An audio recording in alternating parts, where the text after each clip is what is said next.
The idea here is to present a matrix along these lines that would define waste, abuse, and fraud. Waste is errors. Abuse is taking advantage of a opportunity, but not an illegality, just interpreting a contract or something to your advantage, to the detriment of the self-funded plan. And then fraud is actually illegal activity. It's got to be proved in a court of law, but you can start finding it to see if there's any there. Well, at any rate, the idea would be to give them a matrix with waste, abuse, and fraud, and then these are the three areas that we see where you've got a responsible party. On the enrollment side, the responsible party is usually the employer or the self-funded plan.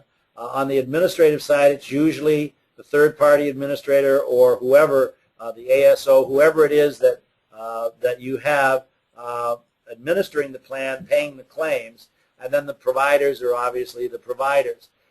If I were to fill out this chart, this would be this area here would always be the biggest, because it usually is. And it's the biggest source of waste, almost always. There's also abuse and fraud in the enrollment area, but the biggest source of waste in almost every plan we see, so just simple mistakes that cause the plan money, are usually enrollment related.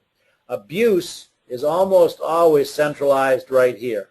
There are other forms of abuse, but where most of it is, it's almost like a tic-tac-toe board in terms of how I look at this. It goes right down the line here, because fraud, to the extent that fraud is not as prevalent as people make it out to be. That term is thrown around pretty loosely by some folks, but it does tend to be more on the provider side, although there are other aspects of fraud that you see elsewhere as well.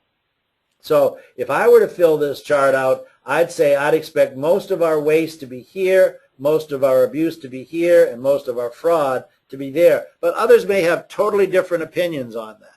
And that's the point.